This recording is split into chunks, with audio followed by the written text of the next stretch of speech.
Bonjour, je m'appelle Léana et ceci est mon premier podcast. Je l'ai intitulé Croire en ses rêves. Comment j'ai surmonté mes dettes pour devenir propriétaire. Bienvenue dans ce premier épisode. Je suis tellement heureuse de vous retrouver pour partager un moment sincère, inspirant et j'espère motivant. Aujourd'hui, j'ai envie de vous parler d'un sujet qui me tient à cœur, croire en ses rêves. Peut-être que vous vous sentez coincé dans une situation difficile en ce moment.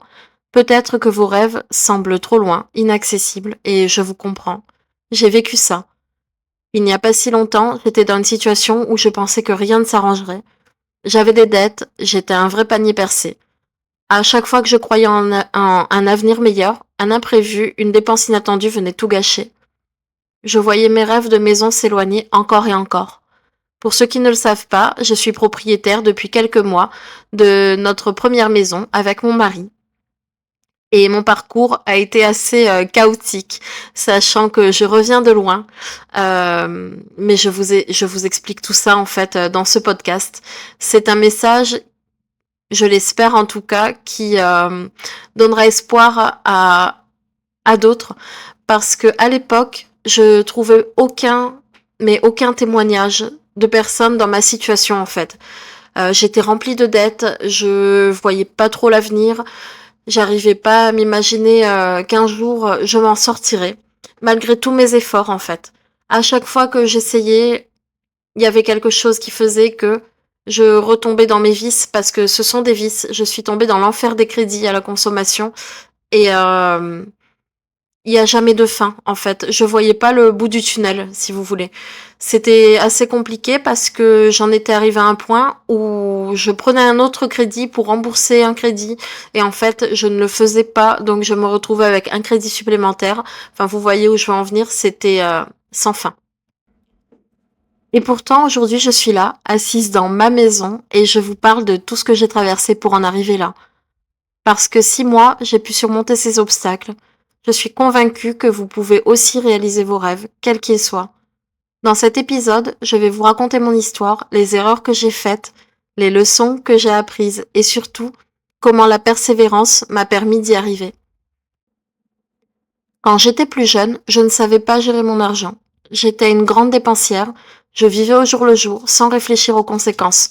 Résultat, des dettes. Et à l'époque, je ne mesurais même pas l'ampleur du problème. Mais petit à petit, ce fardeau est devenu énorme.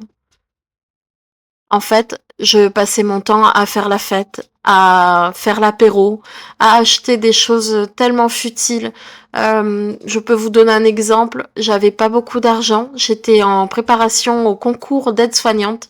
J'avais quitté la maison pour la première fois. J'ai quitté la Réunion. J'ai quitté chez ma mère pour aller à Dieppe, à l'IFCAS. Et je me suis retrouvée avec plein d'autres jeunes d'outre-mer et quelques Normands aussi.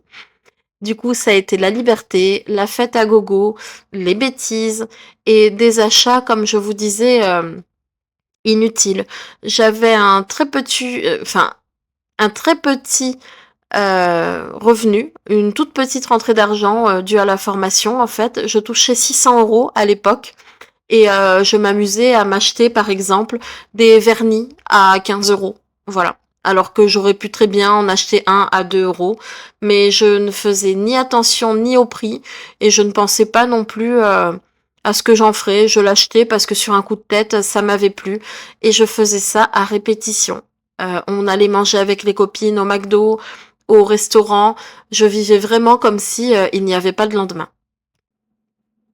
Donc ça a été le début de mes problèmes, car un crédit après l'autre, je m'enfonçais petit à petit dans, ben, dans les soucis financiers. Je me rapprochais dangereusement de l'interdit bancaire. Je faisais des chèques sans provision pour aller au docteur parce que je n'avais plus 1 € en poche. C'était vraiment Une époque très difficile car je n'avais pas de priorité. En tout cas, ma priorité était mon plaisir et rien d'autre. Je ne mettais 0 € de côté. Je ne pensais même pas à passer mon permis à l'époque. Je préférais aller boire des coups au bar du coin pour aller danser avec les copines. C'était vraiment l'insouciance et la bêtise. Au final, je me suis retrouvée à retourner chez moi sans le concours parce que du coup, j'avais pensé qu'à faire la fête. Je m'étais faite énormément de dettes. J'avais pris, je crois, à l'époque, 3 crédits à la consommation et je ne pouvais pas les rembourser car mes revenus étaient très bas. Et comme je vous dis, c'était pas ma priorité. Je préférais me dire qu'un jour peut-être je rembourserai ces crédits-là et qu'en attendant, je voulais profiter de la vie.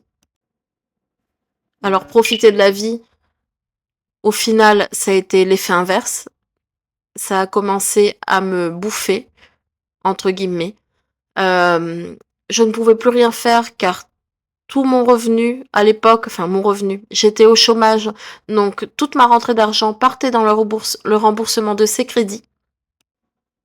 Et par frustration, en fait, je faisais d'autres crédits. Ça a été vraiment le début de l'enfer. Ce qui s'est passé à un moment donné, en fait, c'est que j'ai été poursuivie par des huissiers. Vraiment, comme je vous le dis, j'ai touché le fond du fond, niveau dette. Euh, je ne pouvais pas m'en sortir, donc j'ai été aidée. Je me suis tournée vers une assistante sociale à l'époque qui, elle, m'a guidée pour m'aider à m'en sortir. Comment vous dire que à cette époque, j'ai vu ça comme une facilité. Je n'ai pas écouté les conseils et j'ai continué mes bêtises. Je me suis encore enfoncée un peu plus loin dans les crédits. Alors, pas les crédits classiques car j'ai eu un frein, mais je passais par les paiements en 4 fois, les paiements différés par exemple, et ça m'a enfoncé un peu plus. Ce qui devait arriver arriva. Je me suis retrouvée interdit bancaire, sans plus de chéquier, sans carte de crédit, et interdiction de faire les paiements en plusieurs fois, interdiction de prendre les crédits à la consommation.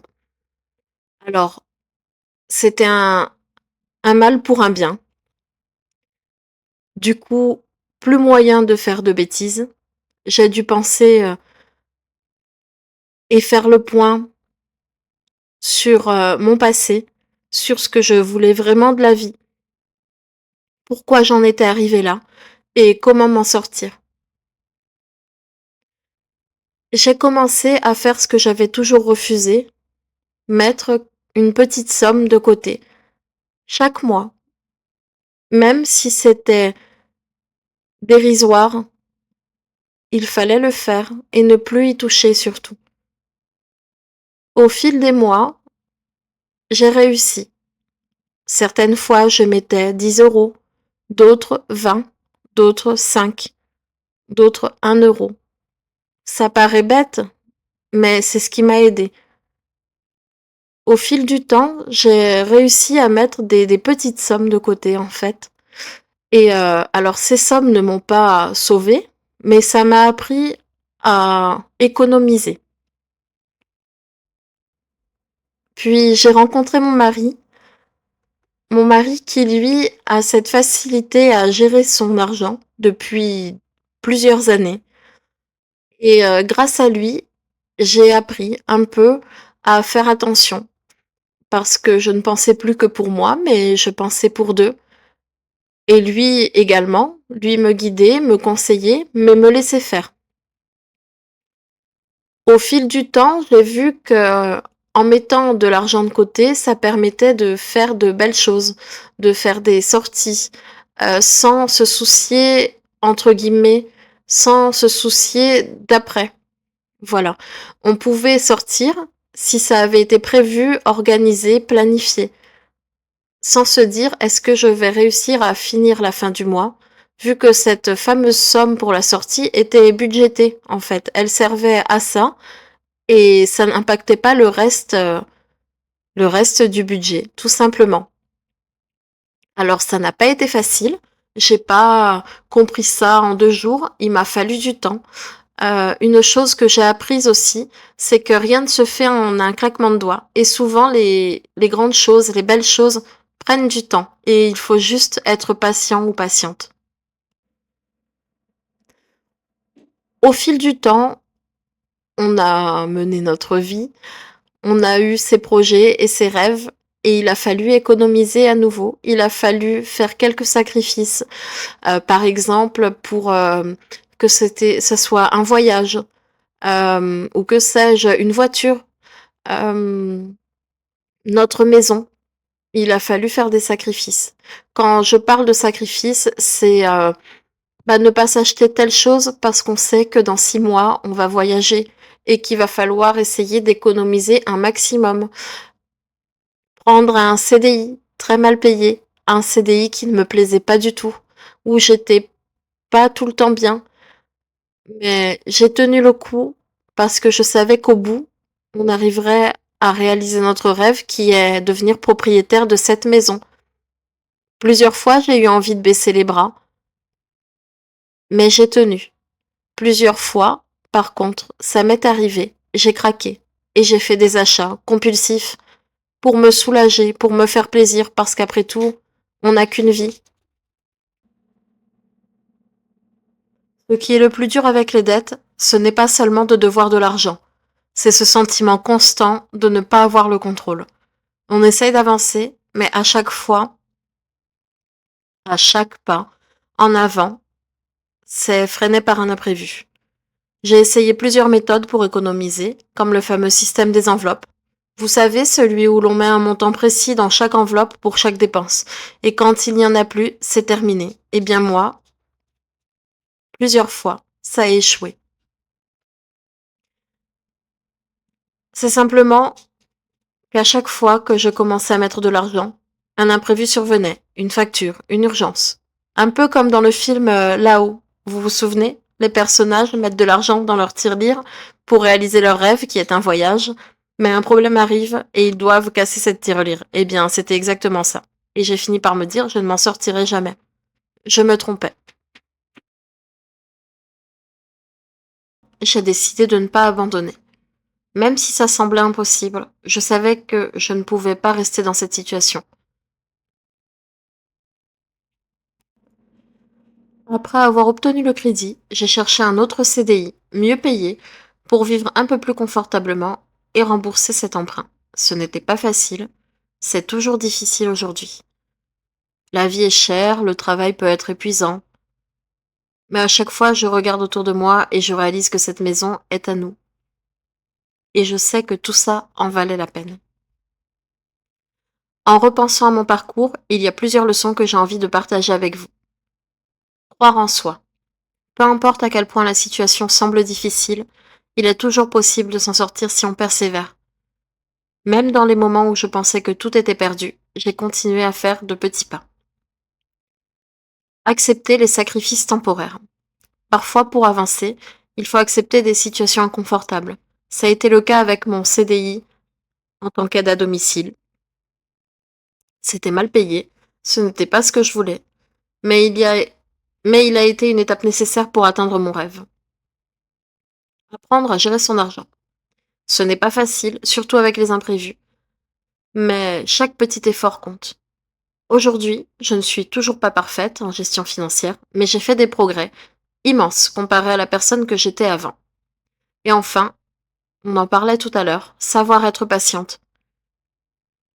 Car on dit bien que Paris ne s'est pas fait en 2 jours, quelque chose comme ça. Donc voilà, c'est une belle leçon à retenir, la patience et ne jamais baisser les bras. Voilà, je vous ai raconté mon histoire. J'espère qu'elle vous aura inspiré, ou au moins donné un peu d'espoir. Si je peux vous laisser avec un seul message aujourd'hui, c'est celui-ci. Ne sous-estimez jamais ce que vous êtes capable d'accomplir. Peu importe à quel point les obstacles paraissent grands, chaque petit pas compte. Si vous traversez une période difficile, rappelez-vous que les choses peuvent changer. Et si vous avez un rêve, qu'il s'agisse d'acheter une maison, de changer de carrière ou d'autre chose, donnez-vous les moyens d'y arriver. Ce ne sera pas toujours facile, mais croyez-moi, c'est tellement gratifiant une fois que vous y parvenez. Merci d'avoir écouté ce premier épisode. Si mon histoire vous a parlé, n'hésitez pas à me le dire en commentaire ou à partager votre propre expérience. J'adorerais vous lire. Et si vous pensez que cet épisode pourrait motiver quelqu'un d'autre, partagez-le autour de vous. Ensemble, on peut inspirer encore plus de gens à croire en leurs rêves. Merci encore et à très vite pour un prochain épisode. Bisous.